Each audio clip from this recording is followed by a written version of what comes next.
And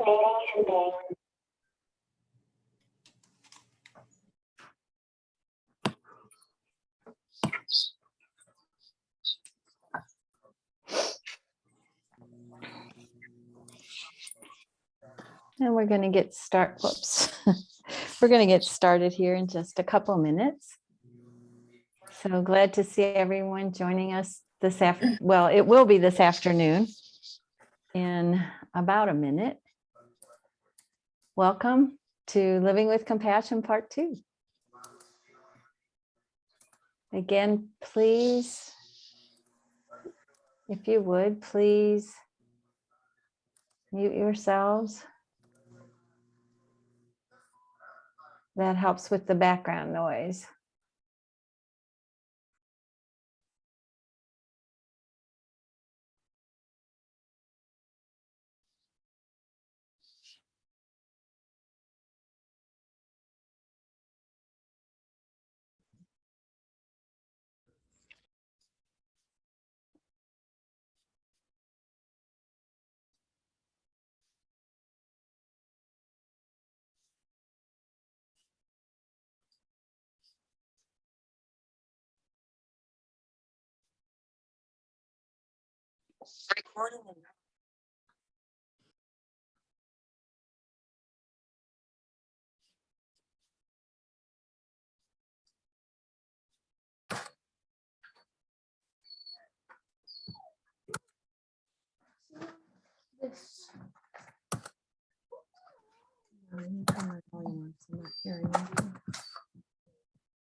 But yes, I know what those are. Can you let the dog out, please? Okay. Okay, so if folks could please put themselves on mute, that would be amazing because the background noise can be distracting. So we will get started right now. So again, welcome to Living with Compassion, Part 2. We're so excited for folks to be here. And we will move forward. As you all may know, you will be able to have the slides at the end of the series. We will be sharing those with our coordinators at Johnson County Mental Health, and they will then distribute those. We appreciate your patience on this and delighted that you're back. So again, just asking that folks would please mute yourselves and we will get started. So today we're really going to build on the mind-body connection to secondary trauma. And we're really going to dive into some resiliency practices. We're also today going to really talk about work-life balance. So just a quick review, and then we'll really get into some of the opportunities that we have to really live with compassion, and not only for ourselves, but for those around us. But first, a centering exercise. So if you would, I invite you to join me in this one. Push yourselves away from your desk. And if you're at a desk, and if you're on a chair where you're holding a laptop in your lap, please put your laptop somewhere where you can see it, because we're gonna do a little centering exercise that has a little physical activity. So first of all, first step, I invite you to put your right ankle over your left ankle. So cross your legs there at the ankle. And then if you would stretch out your arms straight in front of you, thumbs up right now. And then we're going to put our left hand over our right hand, and thumbs are going to go down, and we're going to interlace our fingers. And then we're going to draw this interlaced finger hold our fist that we have up into our chest, right? And we're going to rest our arms, rest our interlaced fingers against our chest. Next step is to close your eyes or fix your gaze and just breathe.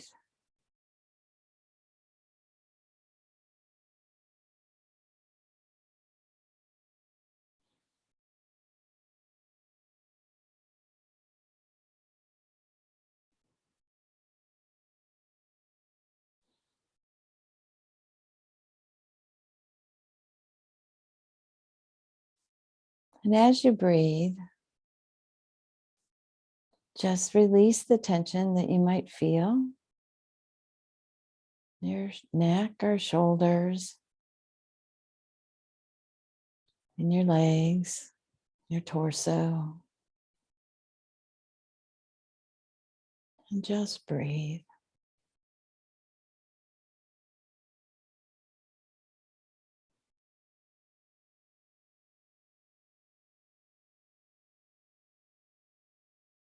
Knowing that this is an exercise that helps release anxiety,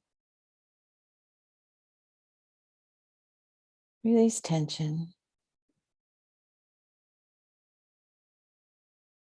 and helps us get focused, helps us become present in our moment.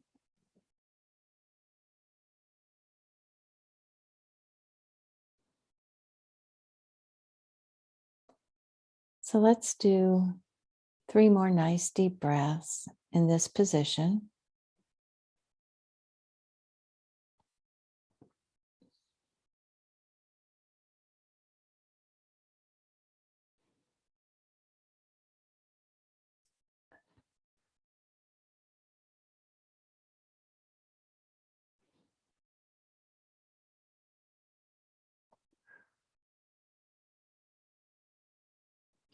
And now we're going to uncurl our arms, stretch, shake it out,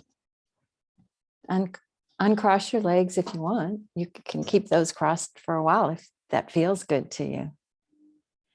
And we're going to then move on. So this centering exercise is called switching. In our early childhood world, it's also called the pretzel. So in practice, you can use this with children. The kids love it, or you can use it for yourself or for others that you might interact with. So again, as usual, we'll do a reflective circle because there's so many of us on this call that we really don't have time to go around the room and check in on how people are feeling. I do want you to think about, though, how are you feeling this morning or now this afternoon? Are you excited, weary, overwhelmed, energetic? How is it that you're feeling? And then I want you to think about one thing for which you're grateful that's related to the outdoors. What about things that are going on out in our world, outside of our homes, our organizations, our buildings? What is one thing in nature that you are grateful for? And if you're so inclined, please put that in chat so that we can share. I will just share with you that my outdoor gratitude right now is for the bees and the butterflies. I think they amaze me. Their talent, their skill, their perseverance. There you go. So thank you. For those of you who are sharing, thank you for sharing. I'm not going to read all the things that you're putting in chat. That's available to you for review. And then I want you also to think of and to focus as we go through this, this time together, a compassion practice that you can do daily. Remembering that compassion is one step after empathy, right? So empathy is how we can feel with each other. Compassion is how is it that we can help and support each other. So just continuing to think and to reflect on a compassion practice that you can do daily. So quick review. Want to talk just for a couple minutes about how secondary trauma really affects our minds and our bodies. So what you see here is a diagram that comes from Dr. Bruce Perry and Oprah Winfrey's book, What Happened to You? And it really begins to, I hope, illustrate a couple things. One is that we are, that our thinking process starts at the brainstem, right? So thinking about and recognizing that our fight, flight, freeze response is occurring here and up into this section of our brain. And then we really have this feeling level, and then we have this thinking level. So as you think about this, there's this whole piece, and you can see by way of this diagram that that the brain is built from the bottom up, right? So if we don't have opportunity to make strong attachments when we're little, we still have to learn that so that we can become thinking, feeling, attached human beings, right? So it's really important to recognize that our brain develops from the bottom up, and that if there's a break there, then we don't necessarily as easily achieve. Well, let me say it different. What we end up doing is we need to build on and repair. So we have the opportunity here to learn to regulate ourselves, to learn to move forward in thinking and feeling, and then in actually being able to think and problem solve. So another tool from Dr. Perry that we want to share is this little chart that really talks, and I want to point your attention to a couple things, just recognizing how busy this chart really is, but thinking about, okay, so what is happening to us as things are coming at us, right? So when we're in a state of calm, we're in the thinking part of our brain, we can be reflective. We can, if, in our adaptive option, in our dissociation response, we're daydreaming, right? But we're still creative, we can be abstract. And our functional IQ is really just in that normal range.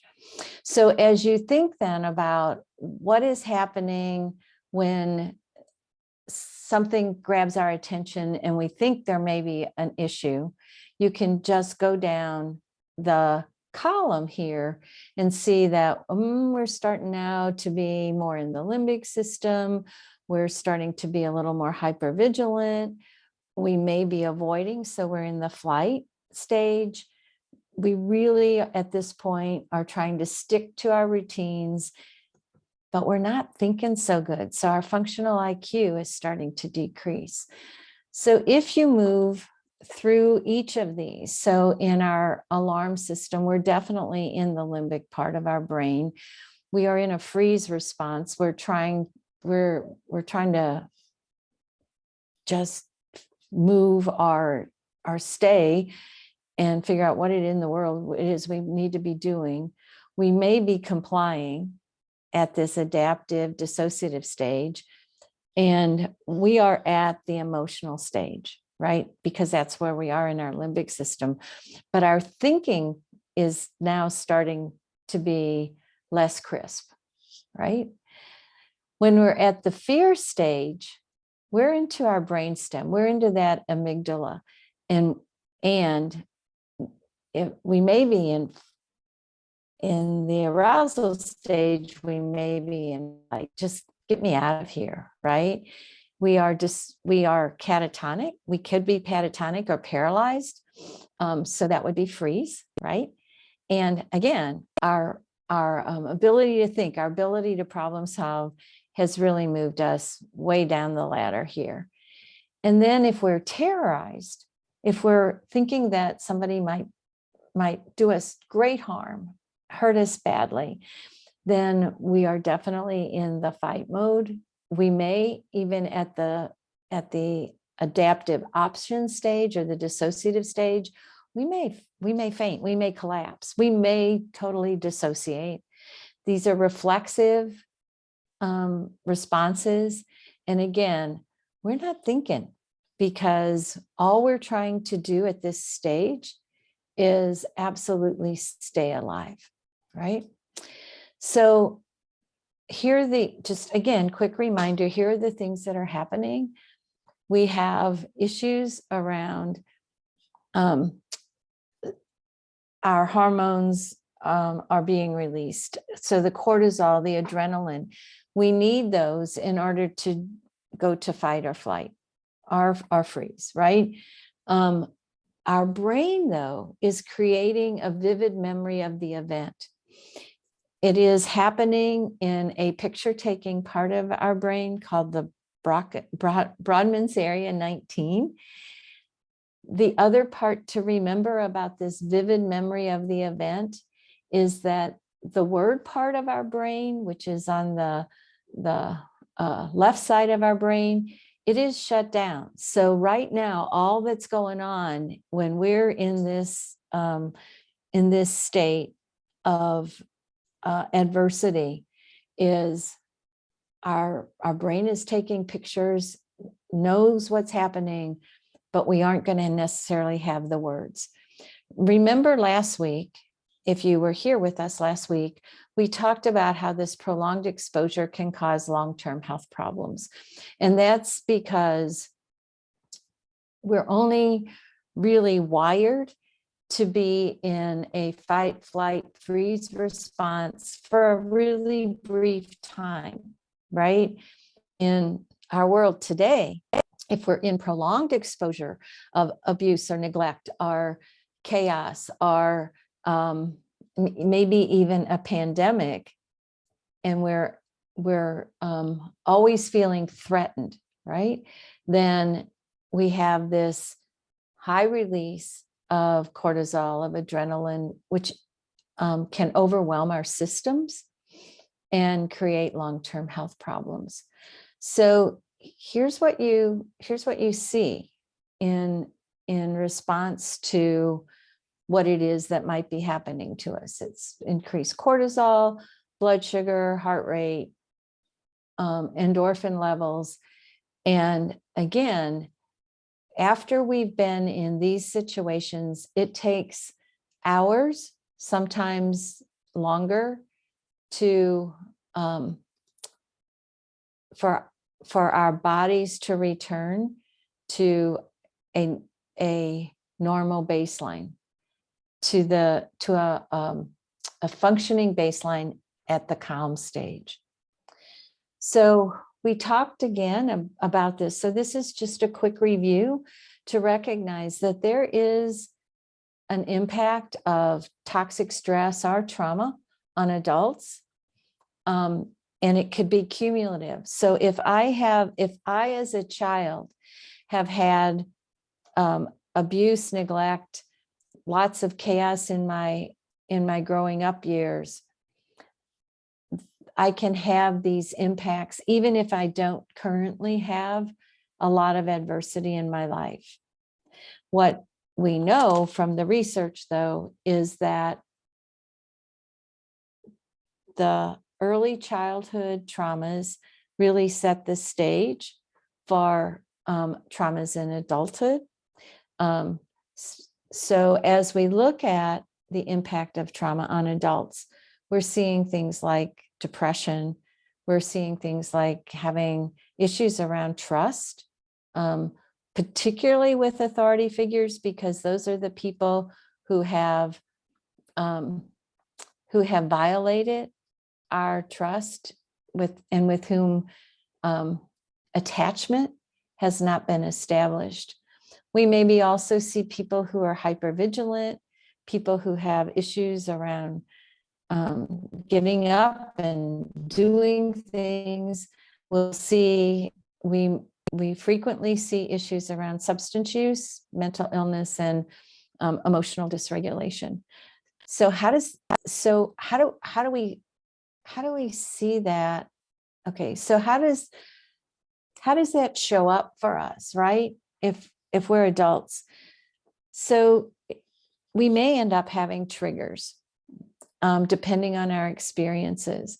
And those triggers actually come to us through our senses, right? So if you think about what it is that might be triggers in terms of sound, let me share a couple. So, of course, what probably comes to mind is like loud noises, unexpected loud noises, and that is true. That's a common trigger. The other thing, though, in terms of sound triggers, there are things that are much more subtle. Sometimes it could be the way a person, the volume of a person's voice. It could be jingling of keys, depending on what it is that person experienced as a child, right? So as you think about your own experiences, think about what are some things that you hear that upset you, and you don't necessarily even know why. It puts you into a state of vigilance, right? Puts you on alert, thinking about, oh my gosh, what's going on here? What's happening? And then think about maybe things that have happened to you before, because our mind is connecting the dots. It's connecting the past with the present, or it could even be connecting the past with things that we're hearing, things that we're seeing. Remember, that's what vicarious trauma is all about. It's about what we see and what we hear from others, right? So as we think then about, okay, what might be some triggers by sight? What are some things that might trigger people by sight? Could be pictures, could be lighting, could be that I'll just use me, that I remind somebody of what it is of a person that treated them badly. And they may not recognize that, and I certainly don't know that, but it could be triggering in terms of and be a barrier to developing relationship. So again, thinking about taste, right?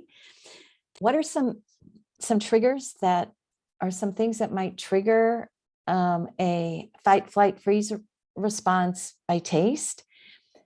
In some, it could be, and triggers, let me also say this, triggers can be positive, right? So it could trigger a good memory. For some of the folks that I've worked with over the years who have traumatic injury, they talk about, and who have been either abused or neglected, they talk about sweets candies, cakes, cookies as being a trigger for them. That after the physical sexual abuse occurred, that what their perpetrator, what the person who injured them brought to them was some cakes or cookies or candies with the idea, don't tell anybody, this is a secret, and here's your reward for staying quiet, right? So again, thinking about touch and recognizing that if we have experienced abuse or neglect, particularly abuse, that we may be very, very sensitive to touch. And we don't necessarily want people to shake our hands. We don't want to be touched on our shoulders. So when we think about our interactions, it's always really critical that we ask permission to touch, right? Or we wait for that person to reach out and let us know that it's okay to touch. The other piece, the other sense that is that I want to talk just for a minute about is this sense of smell. And the piece about smell is that it goes directly into our brain. There's no filtering for this sense of smell. So we may have a reaction to something that smells, maybe it smells great. It could be food, could be soup, could be a perfume, cologne, scent of tobacco or alcohol frequently will trigger people, right? And what we want to recognize is that, again, there is no filter. So I've given you some examples of what might trigger us. Really, in summary, it's sort of like it could be just about anything that could trigger us, depending on the experiences that we've had. So how do you know if you're being triggered, right? So you might recognize that there's some rapid breathing, there might be some sweating, you might be, again, starting to dissociate, pulling away, really unable to focus or respond to instructions. And this can happen to any or all of us. Again, remembering that if we are hearing stories of pain and suffering, if we are witnessing the outcome of abuse, neglect, problems, really chaos in the family, chaos in the community, if we are witnessing that over and over and over again, we could be having these things happening to us, right? Whoops. So now we're getting to the really fun part, because there are things that we can do to take care of ourselves and to live with a compassionate self, right? And it is, and this is for me, now that I know that this work that we do can have an impact on me, then I want to know what it is that I can do for myself. So I want to offer a couple components to resilience. And the first one is that resilience is the capacity to prepare for, cope with, and grow through adversity. And we adopted this definition from the National Resilience Institute a few years ago because it made sense to us. The common phrase of, oh, resilience is your ability to bounce back. What I heard from, what I witness is people who have serious adversity really don't bounce back. They grow many, many times. They grow. Takes time though, right? I also have seen, and I've also heard stories where people will say, in my lifetime, even though I didn't know awful things were going to happen to me, whether it's the death of a loved one or loss of physical capacity, I had in my life been prepared to be resilient. And that comes with my internal resources. It comes with my support system. So I was in ways that I didn't know. I was prepared when things that are bad happen. During this traumatic event, during these events, I learned to cope. And again, I coped because I had a support system. I maybe reached out for therapy. I reached out for extra help. I started doing things like going to the gym in order to work off my frustrations or my anger, or I started walking. So I learned to cope. And as a result of what it was that happened to me, I am growing through this adversity. So again, I'm moving forward in ways that maybe I pick up a cause, or maybe I change jobs, or I find a new hobby, a new passion, so that I prepare for, I cope with, and I grow through the adversity. The other component of resilience that I think is most important is that we have a sense of hope. And that this sense of hope, this belief that we will get through whatever it is that's happening to us, and that we can grow, drives us to be more resilient. So again, I offer that. I offer those two components to the definition of resilience. So, okay, so what do we need? Let me make sure. What do we need to do then in order to take care of ourselves, right? First of all, there comes the awareness that stress is normal, right? There's going to be stress in our lives. There are going to be things that are going to come up that are going to surprise us and that are going to challenge us. It's really then important that we create some predictability, right? We create predictability in what we do during the day. So having a good schedule and keeping to our schedule is, to the best of our abilities, is a way to help us manage stress. That is absolutely critical for children, is to have routine and consistency. That's probably part of why we're seeing so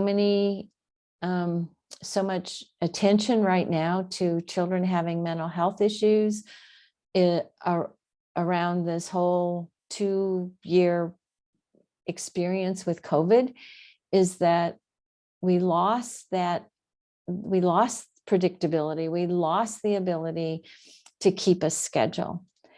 So here are some other opportunities and other components to building resilience, is practicing this self-care, right? So it's really important that we move. Our bodies need movement. And if you think about times when you are dysregulated, times when you've had a bad experience, if I told you to just sit down and relax, for many of you, that would be really, really hard to do. It is impossible for me to do when I've been upset right? When I've been dysregulated, whether it's a contentious meeting that I've been in, or whether it's something that is upsetting that has happened to me at home, what I need to do first is I walk, or I run. Although as I've gotten older, I don't run so much, but I do walk. Exercise breaks, yoga. It's the cortisol, the adrenaline that is flowing through our body is better assimilated when we actually move, right? So after movement, after we have calmed the muscles in our body, then we may be able to meditate. We may be able to concentrate on our breathing in a healthier way. The other thing that is really useful is to do some journaling, right? So really just recognizing what it is that is happening to us.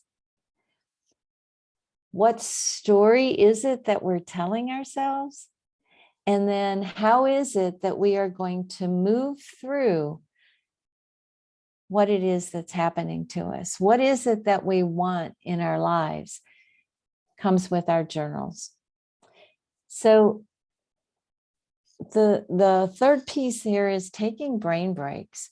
How many of us just push through and push through and push through until we are totally exhausted? So really important to take brain breaks. Sometimes you can find ways even to do that in a meeting. It may be just tapping your fingers under the table. It may be tapping your toes. It may be looking around as we think about, as we talked about the grounding exercise of 5, 4, 3, 2, 1. If you have time to do coloring or to read an inspirational quote, all of those are opportunities to give your brain a little bit of a break so that you can come back and focus on the task at hand. The other piece is to routinely find some downtime. For some of us, we get up in the morning, especially those of us who still have children at home. We get up in the morning, we get the kids off to school, or we get the kids settled so that they can do their schoolwork. And then we do all of our work. We're off and running. And then we get home. And we're cooking and we're doing a load of laundry and we're putting the dishes in the dishwasher and we're helping with homework, and then we're helping people take baths and get ready for the next day. And we have no downtime. And so it's really, really important to find those little places where you can have downtime. And it's even more critical. So on a daily basis, look for that 2-minute, 5-minute opportunity. For me, when I was still working in the field, one of my places for downtime was on the way to work and on the way home. And for others, and for those of us who have ended up staying home now for the last 2 years, really being able to say, I'm finished, my work day is over, and to get up and to move away and from the phone and from the computer, and to take care of self, right? To find a space to let your brain rest, let your heart rest, right? So here are a few more. And I will tell you that this link here to the video this is a Dr. Bruce Perry summary. So I want to give Dr. Perry a credit here. One of the things that he shared and that he advises us is limit how much we listen to the news. Just a few minutes in the morning, a few minutes in the evening. And his counsel is don't watch the news before bedtime because you got your brain all going again and you've taken in more stories of pain and suffering usually, right? Take a 5-minute movement break every 30 minutes. And I'm going to add to this, and this doesn't come from Dr. Perry. This comes from my ophthalmologist. Remember that when you're looking at a computer, you are not blinking. So in addition to this 5-minute movement break every 30 minutes or so, please concentrate on blinking every once in a while, because if you don't blink, your tear ducts dry up and then you end up with some kind of crazy stuff going on with your eyes. So movement and blinking, and I guess blinking is movement, but just try to remember that when we're looking at the computers, we don't blink. So again, as we are moving through this COVID, it's really important for us to stay emotionally close while we are physically distancing, and that we really need to be intentional about this. And thinking about, and again, this goes back to routine and schedule.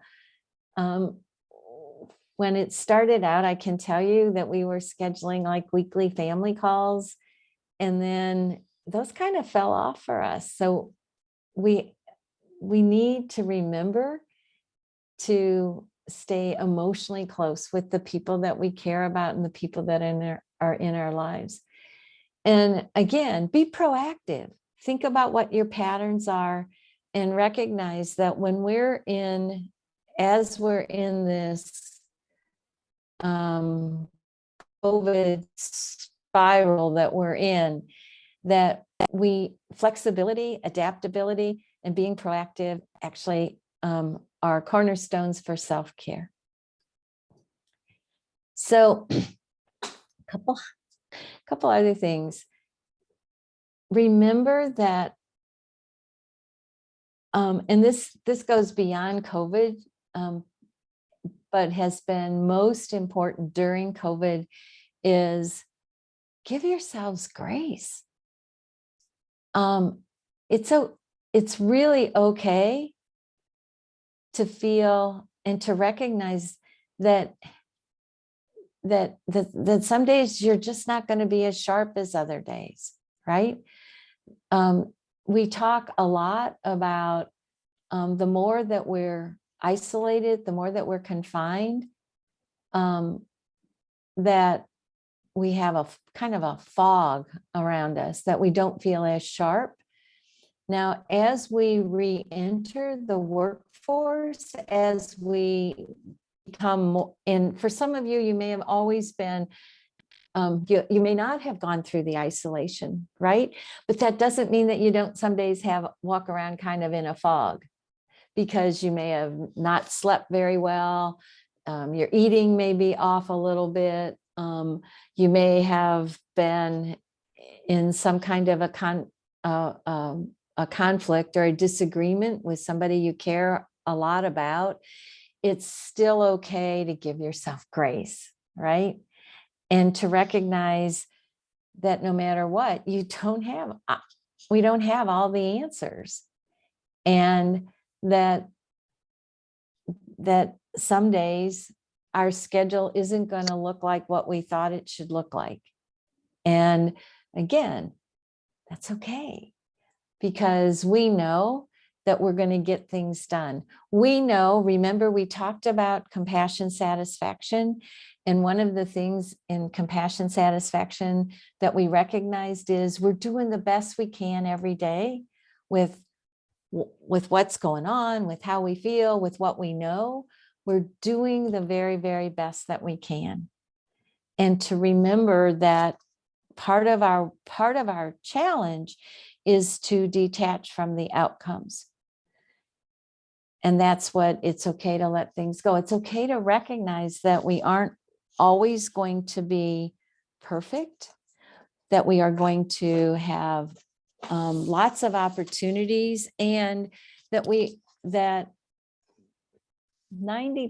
of the time we're going to be able to repair any questions or any thoughts, any conflicts. We'll be able to repair those relationships. So, want to offer sort of a way to strengthen your core in being resilient. And this comes from Dr. Gail Wagnall in her book, True Resilience. So again, thinking about, okay, so what is it that we're going to do? We're going to take care of our health. We're going to give and seek support from others. This whole thing about balancing rest, responsibility, and recreation. And then we're going to find ways to engage fully in life. So in terms of this personal resilience, in terms of taking care of our health, right? This is multifaceted. And what we're talking about here is really our physical, well, all 6 of these that you see on the screen, but let's talk about our physical health first. So as we look at our physical health, we are thinking of and identifying sleep, good nutrition, exercise, right? Keeping our medical appointments. One of the things that is starting to come up over the last few months is how many of us have delayed our medical appointments. And some of what it is that's starting to happen to us is we're being now diagnosed with some physical diseases or physical illnesses. So really important to take care of our medical appointments so that we are taking care of our physical bodies. Thinking of our emotional health, one of the things that, and I tie emotional, social, and spiritual kind of together in that it's really okay and important that we recognize what we're feeling, right? Because there isn't anything wrong with any of our feelings. The feelings are just feelings. And for some of us, as we grew up, we were challenged to always be happy. We were challenged to deny those feelings of fear or anger or jealousy. Those are just feelings. And it's really important that we recognize and that we acknowledge our feelings, and recognizing that feelings are transient. So what I'm feeling in this moment, I may not be feeling in another 15, 20 minutes, right? In terms of the social component of health and well-being is really, again, thinking about and recognizing where you are on this continuum of being an introvert or an extrovert, or maybe you're in the middle and you're in what's labeled or called an ambivert. And making sure that if you're an introvert, you get enough me time. And if you're an extrovert, recognizing how do you connect with people so that you are continuously energized. And if you're kind of like me and kind of in the middle, recognizing when it is that you need some me time and when it is that you really need to be around people. Acknowledging your spiritual self. And if it's being in a member of a faith community, making sure that is happening for you. If you have your own spiritual rituals and practices, really following through with that. In terms of your cognitive health, what we're talking about here is continuous learning. It's not that complicated, really. It's just, do I need to be reading? Do I need to be trying new hobbies? Do I need to be listening to some educational programs, going to educational programs, using the library, right? The library has all these amazing resources to challenge us and to keep us on that continuous learning path. And then really thinking about, there's in my mind, and the research actually tells us that there is really no greater stressor than having financial challenges, right? So really thinking about how do we live within our means, and how do we plan for those rainy days that we know will eventually come to us. So really recognizing that our health, our overall health, is related to our preparing for and coping when things happen to us. So the next component, this giving and seeking support from others. This quote comes from Barbara Bush, and she says, "At the end of life, you will never regret not having passed one more test, not winning one more verdict, or not closing one more deal. You will regret time not spent with a husband, a friend, a child, or a parent."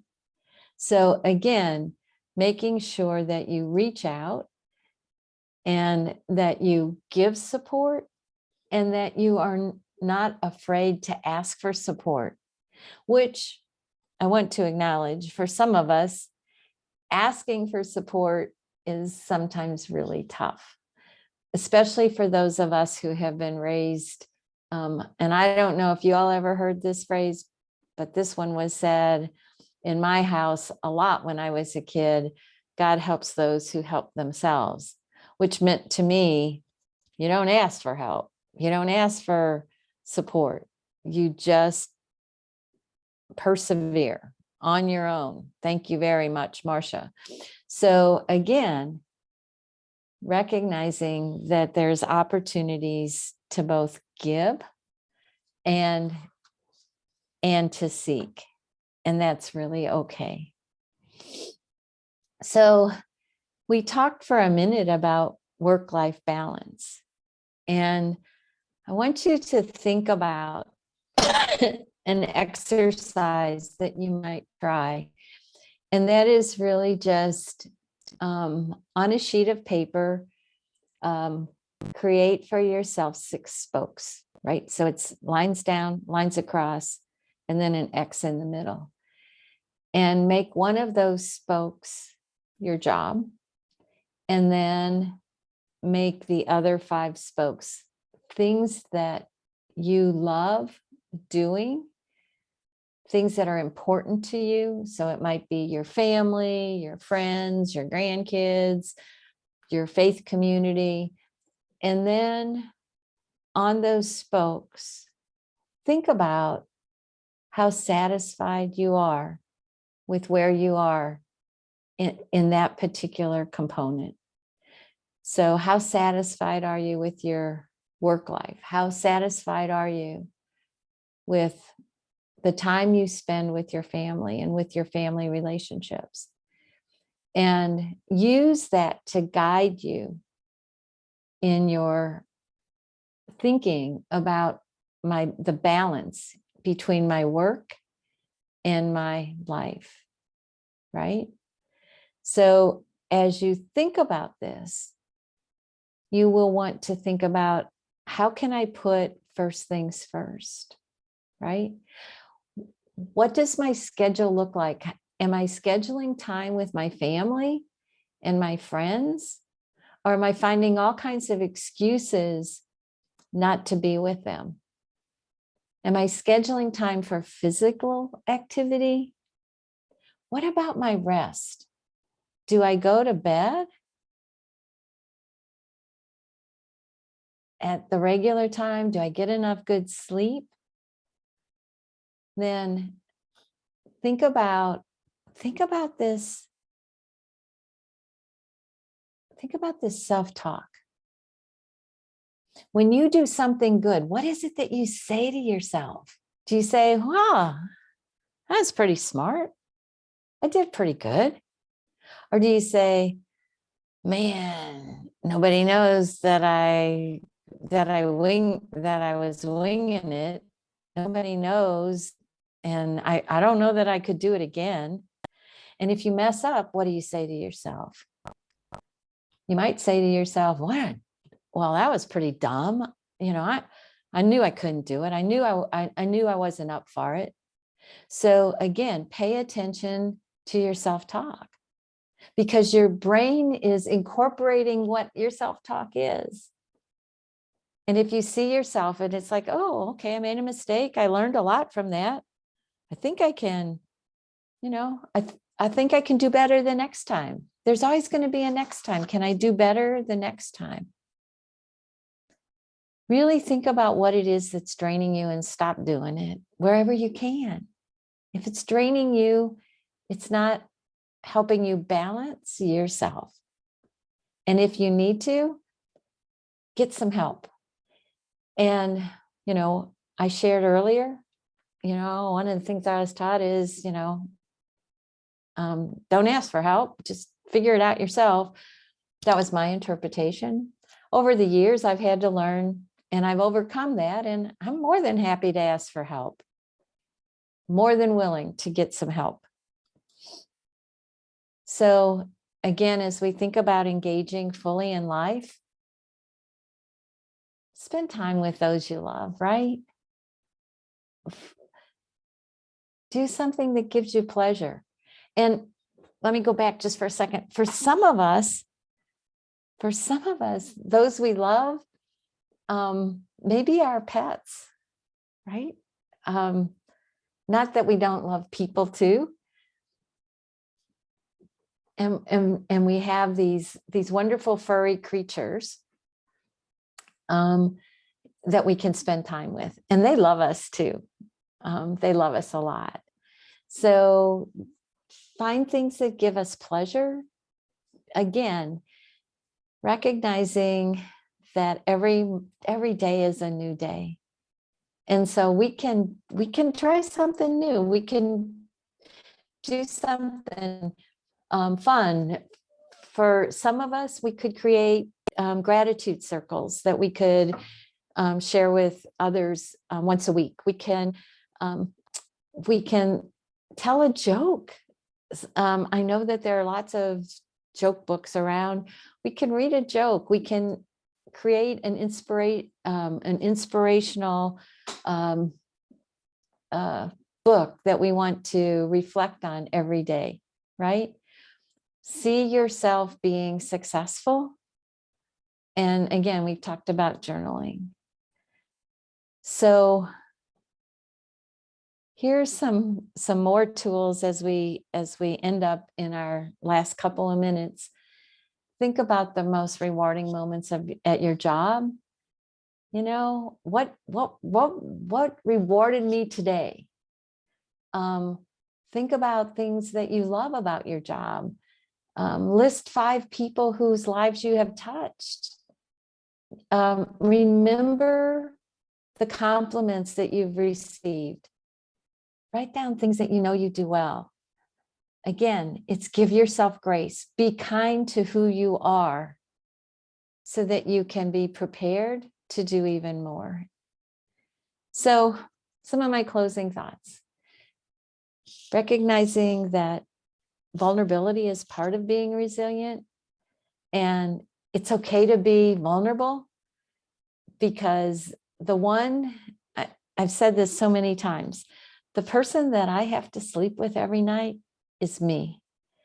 And if vulnerability allows me to state my truth, even when others may or may not disagree or agree, I've stated my truth. I don't carry a burden. Remember, grace for all of us in these times is absolutely vital. And could spend a lot of time on this non-judgmental support. I work on this all the time, and I'm going to challenge you to work on this, that when we are making judgments, what we are actually doing is telling ourselves stories about the people we're interacting with. And if we can go back and practice some grace, and if we can recognize that people are speaking their truth, then we can again lead with and live with compassion. So in closing, today, we practiced centering, we talked about resilience, we talked about some resilient practices, and we explored our pillars of personal resilience. So I hope you enjoyed our time together. I'm going to close with, what is one thing you're going to do for yourself today? Not to share, just to make a note of. So appreciated our time together. Here for a minute or two to make, if you have any questions, please put them in chat. If not, we're going to see you next week for part 3.